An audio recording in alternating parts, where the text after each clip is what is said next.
utulivu umeonekana, mmezingatia engo mpaka engo. Niko chini ya miguu yenu kama kijana wenu.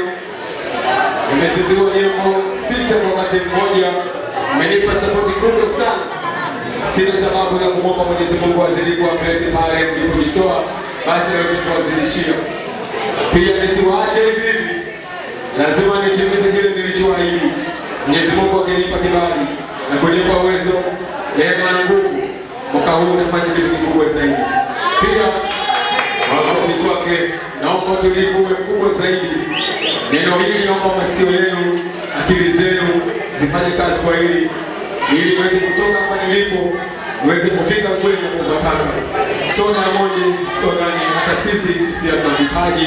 Tunaamini tiki tutanyanyua vipaji. Nachoomba kitu kimoja, hakikisha katika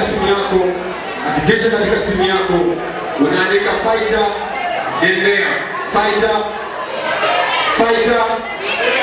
Basi naomba usubscribe, pia utembelee katika akaunti zangu za YouTube unapatikana kama fighter Dendea. Muda huu tumepandisha kazi na imani mpaka kufikia kesho ziwe na viewers na K1. Tawashukuru sana pamoja sana. Pia naomba mtembelee katika mitandao yetu ya kijamii, mweze kunisupport kwa namna moja ama nyingine. Maana mimi bila nyinyi sio kitu kabisa. Mimi ndio mweza mkanipa furaha, mkanipa faraja pale nilipojitoa kusherehekea na nyinyi. Ujue naupenda na naupendwa ndani yangu. Basi naomba na mimi nipende kama mlivyonipenda.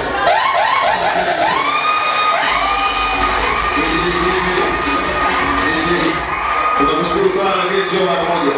Njoo. Jamani, kwenye shughuli ya uzinduzi wa EP, wote mashabiki na wadau kwa jumla na familia, nataka tuseme idadi ya pesa iliyopatikana. Au vipi? Niseme au sio? Niseme nisiseme? Oi.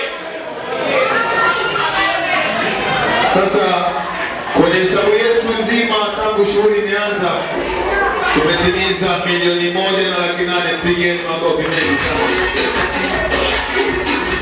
Asante DJ. Lakini niendelee kuwakaribisha wadau wote.